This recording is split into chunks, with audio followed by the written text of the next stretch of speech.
향수. 저자 이효석. 찔레순이 퍼지고 화초 포기가 살아났다고 해도 원체가 고양이 상판만큼밖에 안 되는 뜰 아니라 자복히 깔아놓은 조약돌을 가리면 푸른 것. 돋아나는 흙이라고는 대체 몇 줌이나 될 것인가. 늦여름에 해바라기가 솟아나고 국화나 우거지면 돌밭까지 가리워버려. 좁은 뜰 안은 오종종하게 더욱 협착해 보인다. 우러러 보이는 하늘은 지붕과 판장에 가리워 쪽보만큼 작고, 언덕 아래 대동강을 굽어보려면 복도에서 제기를 디디고 서야만 된다.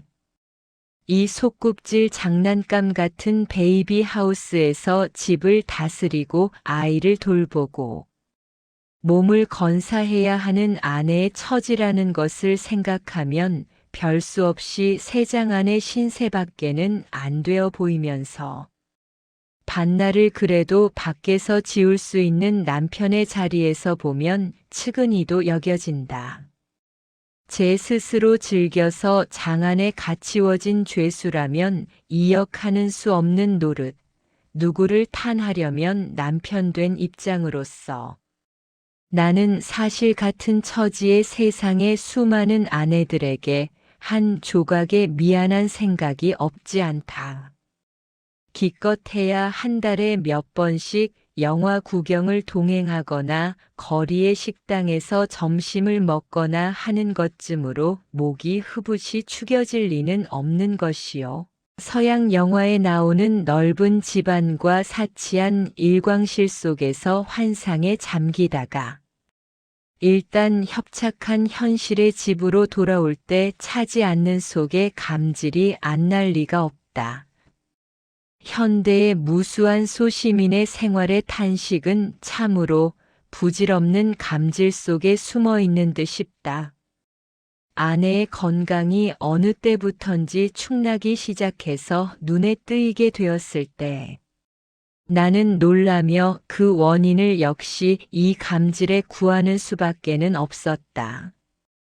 구미가 떨어지고 불면증이 생기고 그 어딘지 없이 몸이 졸아들면서 하루 셋대 약 그릇을 극진히 대한대야 하루 이틀에 되돌아서지도 않는 것이다.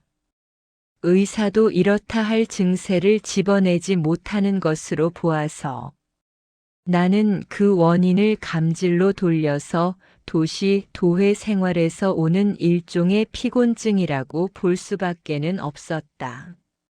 30평짜리 베이비 하우스에 피곤해진 것이다. 협착한 뜰에 숨이 막히고 살림살이에 지친 것이다. 그 위에 그의 신경을 한층 피곤하게 만든 것은 남편의 욕심이라고 할까. 세상에 남편들같이 고집스럽고 자유로운 욕심쟁이는 없다. 아내의 알뜰한 애정을 받으면서도 그 밖에 또 무엇을 자꾸만 구하는 것이다. 집에 들어서는 범사의 봉건왕이요, 폭군 노릇을 하면서 마음속에는 항상 한없는 꿈과 욕망을 준비해 가지고는 새로운 밖 세상을 구해 맞이 않는다. 참으로 그리마의 발보다도 많은 10가닥 100가닥의 마음의 촉수를 꾸미고 그 은실금실의 끝끝마다 한 개의 세상을 생각하고 손닿지 않는 먼데 것을 그리워하고 화려한 무지개를 들어본다. 그 자기의 마음 세상 속에 아내는 한 발자국도 못 들어서게 하고 엄격하게 파수 보면서 완전히 독립된 왕국을 몰래 다스려 간다. 일생에 있어서 가장 가까운 아내가 그 왕국에서는 가장 먼 것이다. 이것이 세상 남편들의 어쩌는 수 없는 타고난 천성머리니 나 역 그런 부류에서 빠진다고는 생각하기 어려우며 세상에서 꼭 한 사람밖에는 없다고 생각해주는 아내의 정성의 베개 하나도 갚지 못하게 됨을 부끄러워하지 않을 수 없다. 남자된 특권인 듯이도 부질없이 마음의 왕국을 세우면서 그것이 아내를 얼마나 상하게 하고 달게 하나를 눈으로 볼 때 날카로운 반성이 솟으며 불행한 것이 여자여, 악한 것이 남편이라는 생각만이 난다. 30평 속에서 속을 달리고 신경을 일으켜 세우고 하는 동안에 아내는 몸이 어느 때부턴지도 모르게 피곤해진 것 같다. 나는 남편 된 책임을 느끼고 과반의 허물을 깨달으면서 평화와 건강의 일을 생각하는 것이나 아무튼 도회의 30평은 숨을 쉬기에는 너무도 촉박한 것이다. 이 촉박감이 마음을 한층 협착하게 하는 것이 사실이어서 어느 결엔지 막연히 그 무슨 넓은 것, 활달한 것을 생각하게 되었을 때 아내는 하루아침 문득 계획을 말하는 것이었다. 잠깐 시골이나 다녀오겠어요. 새삼스런 뚱딴지 같은 소리는 아니었다. 해마다 한 번쯤은 다녀오는 고향이었고 이번 길도 착상한 지는 벌써 오래. 그동안의 현안 중에 걸려 있었던 문제이다. 몸도 쉬이고 집안 형편도 살필 겸. 그러나 막상 이렇게 현실의 문제로서 눈앞에 나타나고 보니 선뜻 작정하기도 어려워서 글쎄 하고 얼삥삥하게 대답하는 수밖에는 없었다. 제가 지금 제일 보고 싶은 게 무언데요. 울밑에 호박꽃, 강낭콩, 과수원의 꽈리, 바다로 열린 벌판, 벌판을 흐르는 안개, 안개 속의 원두꽃. 남까지 유혹하려는 셈인가. 제일 먹고 싶은 건 무엇구요? 옥수수라나요, 옥수수. 발간 수염에 토실토실한 옥수수 이삭. 그걸 삐걱하고 비틀어 뜯을 때 그 소리 그 냄새. 생각나세요? 시골 것으로 그렇게 좋은 게 또 있어요? 치마폭에 그득히 뜯어가지고 그걸 깔 때 삶을 때 먹을 때 우유 맛이요. 어머니의 젖맛이요. 그보다 웃길 가는 맛이 세상에 또 있어요? 지금 제일 먹고 싶은 게 옥수수예요. 바다에서 한참 잡힐 숭어보다도 뒤주 속의 엿보다도 무엇보다도 혼자 내빼고 집안은 어떻게 하라고. 그러나 마침 일가 아이가 와 있던 중이었고 아내의 시골행의 결심도 사실은 거기에서 생겼던 까닭에 이것은 하기는 헛걱정이기는 했다. 나 혼자 남겨두고 맘이 달지 않을까? 에이구, 어서 없는 새 실컷 군것질해도 좋아요. 얼마든지 하라지 지금에 시작된 일인가 뭐. 이제 다 꿈만 하니. 큰 소리 한다. 언제 마음이 저렇게 열렸던고. 진작. 장담은 해도 여린 아내의 마음이다. 두 마디째가 벌써 그의 마음을 호비는 것을 나는 안다. 눈썹을 찌푸리면서 그 말은 그만 그것으로 덮어버리고 천연스럽게 말머리를 돌리는 아내의 눈치를 나는 더 상해서는 안 된다. 또 한 가지 이번 길의 이유로는 다 듣지 않아도 나는 뜻을 짐작한다. 늘 말하는 1만 원건인 것이다. 그의 어머니보다도 오빠가 용돈으로 1만 원을 약속한 것이다. 그것을 얻으러 가겠다는 말이다. 1만 원은 갖다 무얼하게. 그까짓 남의 돈 누가 좋아할 줄 아나. 사람의 맘을 괜히 얽어 놓을까 해서. 아따 큰 소리 그만둬요. 돈 보고 침만 흘렸다 봐라. 지금 내게 그리울 게 무엇게. 그까짓 피아노 한 대 사놓고 장담 말아요. 방 안에 몇 권의 책이 있고 뜰 안에 몇 폭이 꽃이 있으면 그만이지. 또 무엇가 필요한데. 반드시 시인을 본받아 그들의 시의 구절을 외인 것이 아니라 사실 이런 청빈의 성벽이 마음속에 없는 바가 아니다. 때때로 사치를 원할 때가 없는 것도 아니나 뒤를 이어 청빈에 대한 결벽이 자랑스럽게 속곤한다.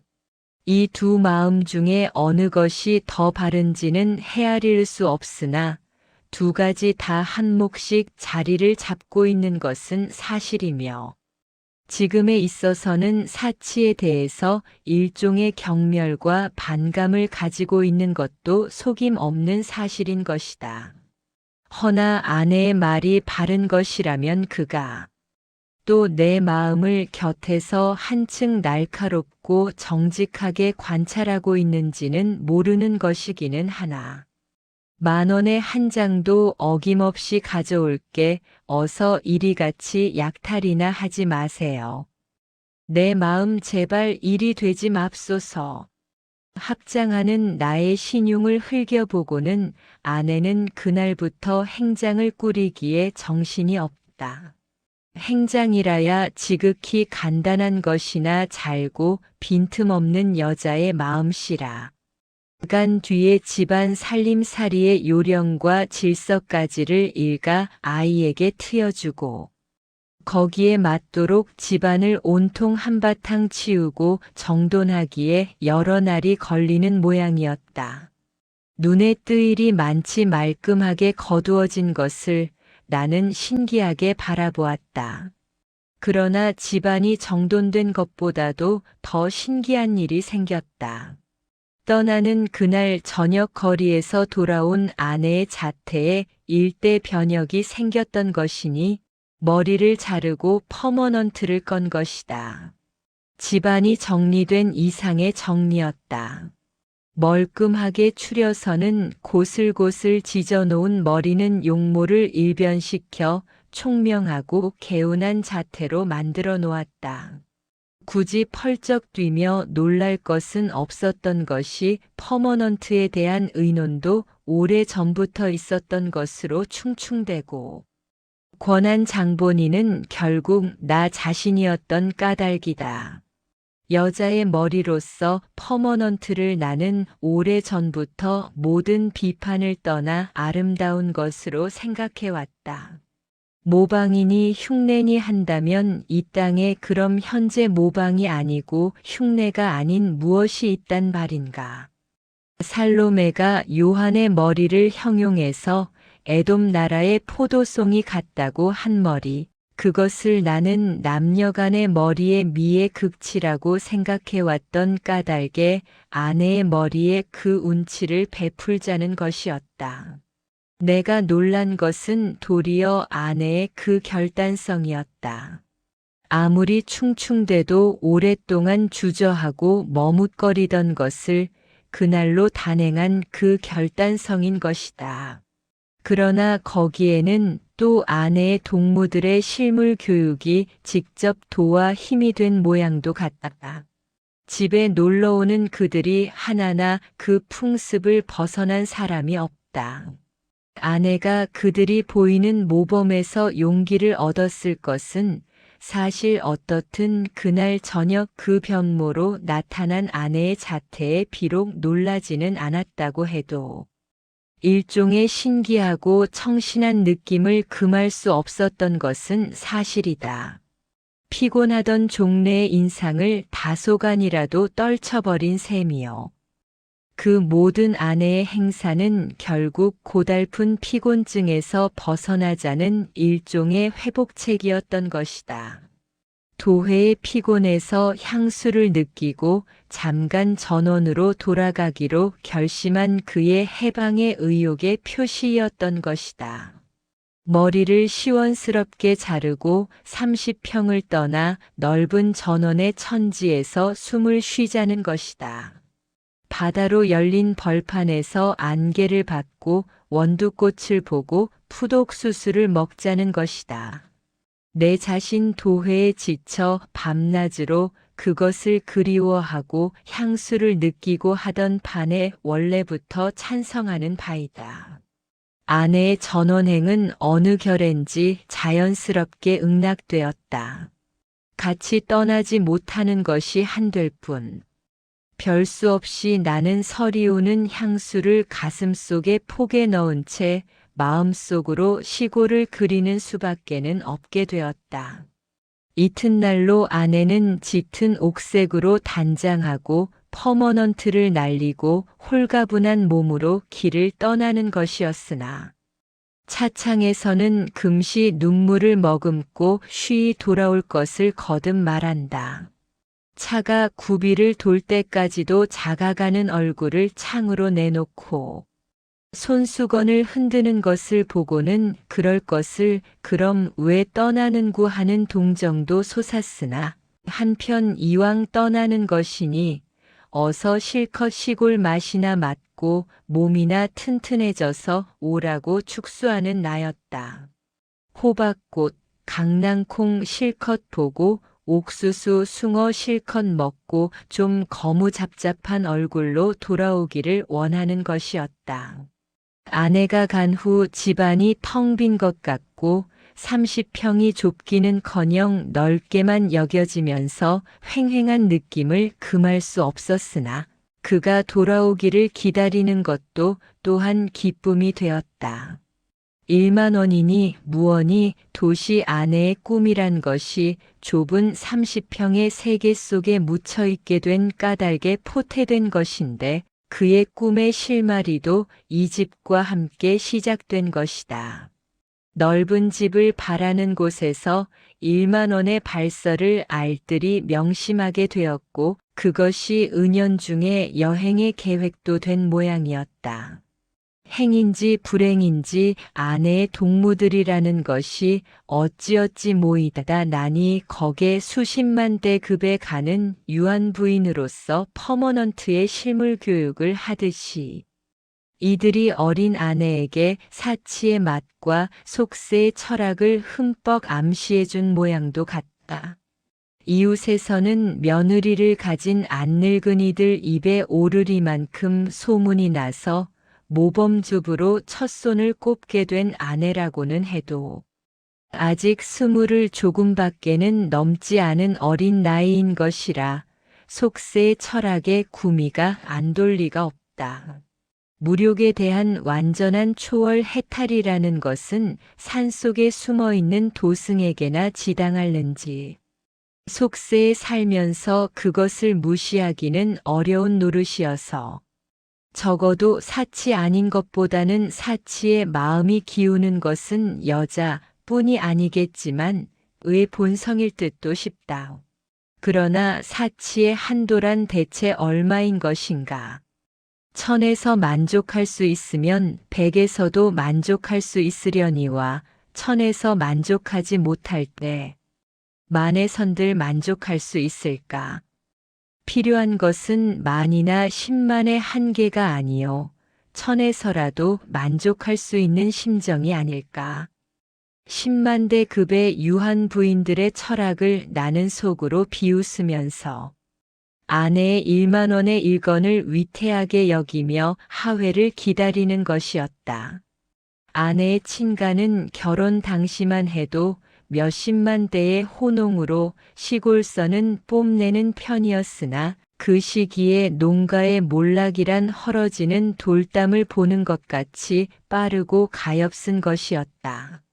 재산이라는 것이 대개는 농토나 살림인 것을 무엇을 하노라고인지 은행과 회사에 모조리 넣은 것이 좀채 빠지지는 않아서 우물쭈물하는 동안에 한 몫이 패어나가기만 했다. 낙엽송의 묘포를 하느니 자동차 회사를 경영하는 동안에 불끈 솟아오르지는 못하고 점점 쓰러져만 가는 것이다. 일찍 아버지를 여의고 어머니와 두 남매, 아내와 오빠, 즉 이 오빠의 손에서 가사는 기우는 형세를 당했다. 눈에 보이지 않는 속에서 문덕문덕 나가기 시작한 것이 불과 몇 해가 안 지난 것 같은데 집안은 후출하게 줄어들고 말았다. 도무지 때와 곳에 일을 얻지 못한 것이 보기에 딱할 지경이나 생각하면 등 뒤에 그 무슨 조화의 실이 이리 남기고 저리 끌면서 농간을 부리는 것만 같아 어쩌는 수 없다는 느낌도 난다. 부군의 제지회사가 되면서부터 벌목이 성하게 된 까닭에 한 고장의 산이 유망하다고 그것을 잔뜩 바라고 있는 것이나 그것이 10만 원에 팔릴 희망도 지금 같아서는 먼 듯하다. 아내는 오빠에게 이 산에서의 5만 원의 약속을 받은 것이나 어쩌냐 아내의 꿈은 오빠의 운명과 발을 맞추지 않으면 안 되게 되었다. 지금 당장의 1만 원이란 것도 필연코 읍 부근의 토지의 매매에서 솟을 것인 듯 하나 2억 운이 대단히 이루어야 차례질 몫일 듯 골패짝의 장난까치도 허황한 것이다.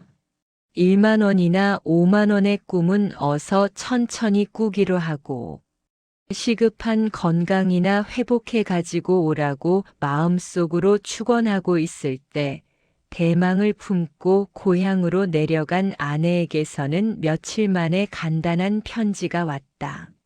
대망을 품은 폭으로는 흥분도 감격도 없는 담담한 서면이었다. 어머니의 흰 머리칼이 더 늘었다는 것과 둘째 조카딸이 어여쁘게 자란다는 것을 적어보낸 것이다. 호박꽃 이야기도 과수원 이야기도 옥수수 이야기도 한마디 없는 것이요. 도리어 놀란 것은 진찰한 결과 신경쇠약의 증세로 판명되었다는 것이다.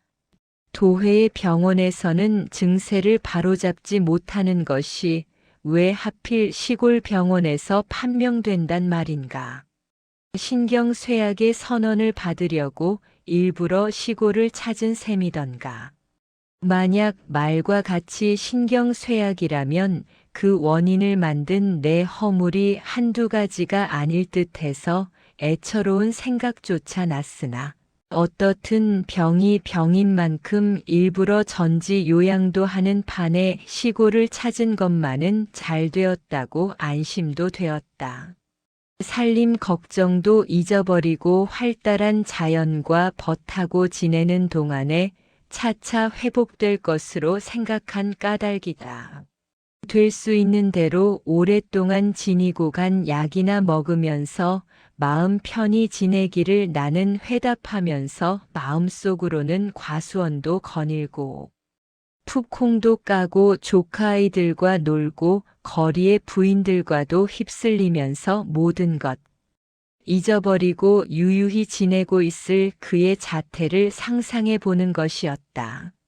뒤를 이어 사흘들이로 편지가 오는 것이 어느 한 고패를 번기는 법이 없이 한가한 전원의 풍경을 그려보내느냐 하면 그렇지도 않고 멀리 이곳 집안의 걱정과 살림살이의 주의를 편지마다 세밀히 적어보낸다. 생선을 소포로 보내온다.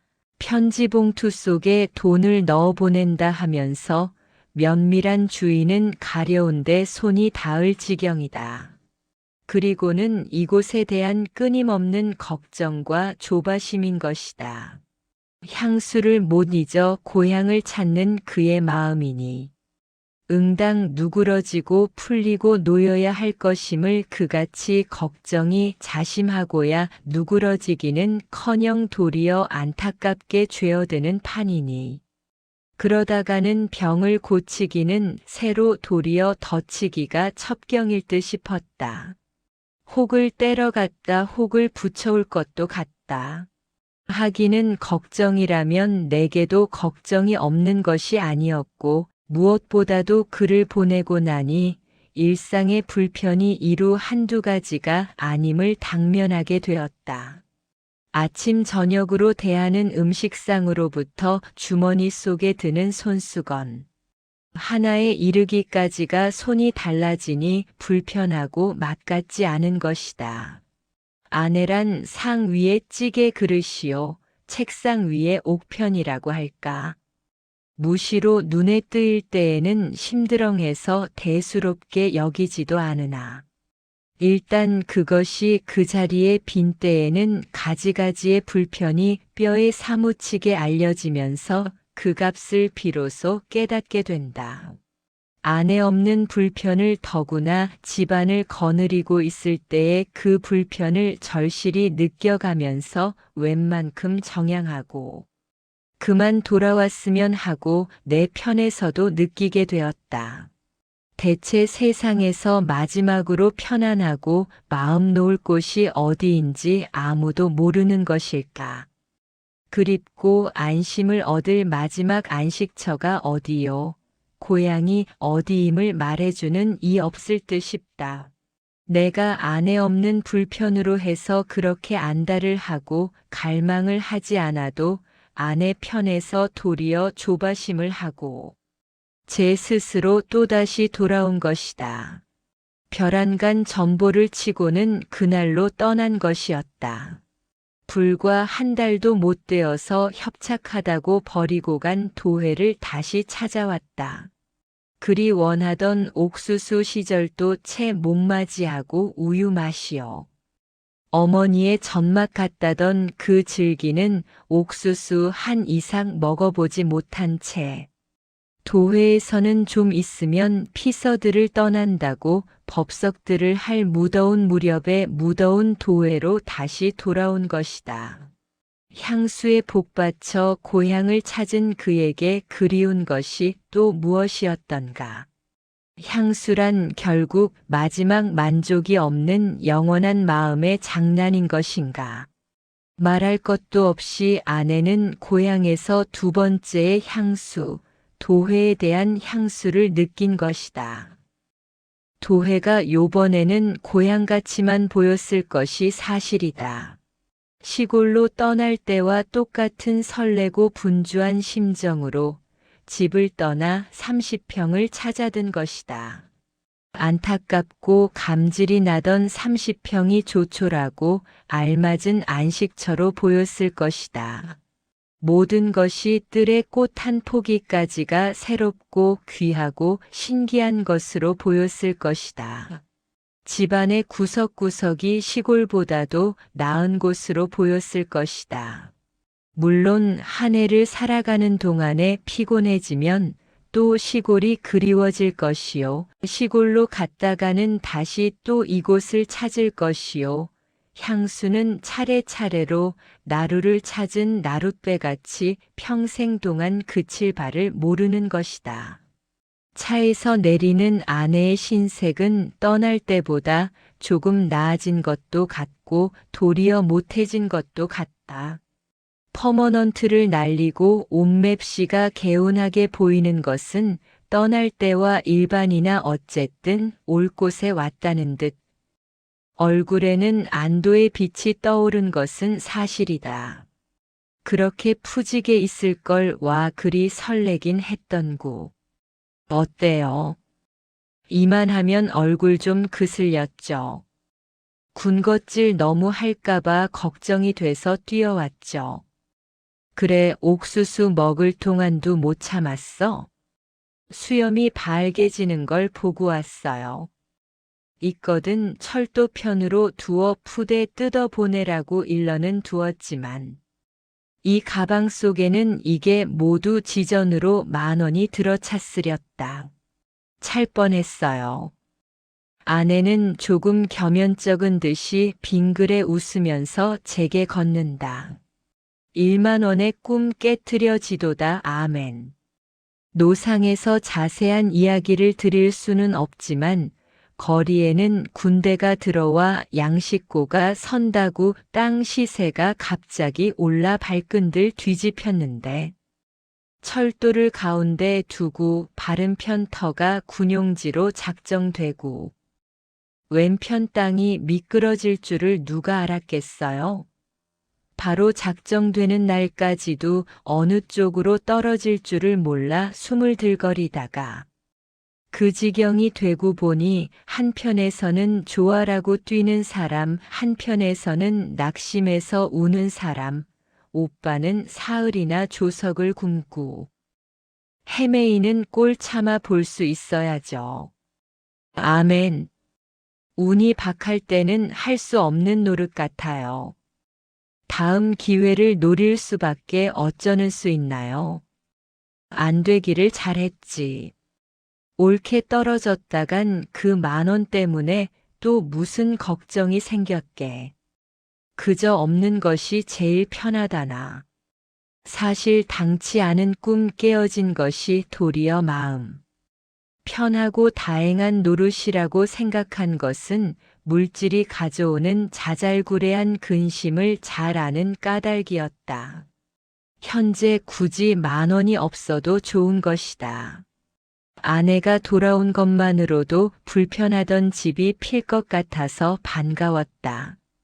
고기를 놓친 것이 아까울 것도 애틋한 것도 없이. 빈손으로 간 아내가 빈손으로 온 것이 얼마나 시원한 노릇인지 모른다. 두고 보세요. 다음 기회는 영락 없을 테니. 사람의 운이 한 번은 이로울 날 있겠지요. 꿈이란 자꾸 멀리 다가갈수록 좋은 것이라나. 그렇게 수월하게 잡혀선 값이 없거든. 집에 이르렀을 때 아내는 좁은 뜰 안에 한 걸음 들어서자 만면 희색을 띠고 우거진 꽃숲을 바라보는 것이었다. 어느새 이렇게 만발이야. 카카랴, 사비야, 프록스, 에스터, 따랴, 국화, 해바라기 온통 한창이니 무지개를 보는 아이와도 같다. 조금 오도값스럽게 수다스럽게 기쁨이란 그렇게 표현하는 것이 가장 정당한 듯도 싶다. 카카랴의 꽃망울 하나를 뜯어가지고는 손가락으로 문질러 물을 들이고 향기를 맡고 하는 것이다. 호박꽃보다 못하지 않지? 호박꽃도 늘 보니까 실증이 났어요. 흡사 새집 새 세상에 처음으로 온 것만 같아요. 복도로 뛰어 올라서는 공연히 방안을 서성거리며 부엌을 기웃거리며 마루방을 쿵쿵거리며 현관문을 열어보며 제기를 디디고 언덕 아래 강을 굽어보며 흡사 새 집으로 처음 들어온 신부의 날뛰는 양이다. 집을 한 바퀴 횡하니 살펴보고야 비로소 안심한 듯이 방에 와 앉으면서 놓이는 마음에 잠시는 어쩔 줄을 모르고 멍하니 뜰을 내다본다. 다시는 시골을 간다고 발설을 하고 법석을 안 하렸다. 시골을 다녀왔으니까 오늘의 이 기쁨이죠. 마음이 이렇게 편하고 기쁠 때는 없어요. 그 즉시로 신경쇠약증이 떨어져 버린 듯이도. 건강한 신세계 기쁨을 담고는 새로운 감동의 발견에 마음이 흐붓이 차 있는 모양이었다. 그가 그날 찾아온 데는 30평의 집이 아니라 30,000평의 집이었던지도 모른다. 그날의 그보다 더 기쁠 사람이 또 있었을까? 끝. 구독, 좋아.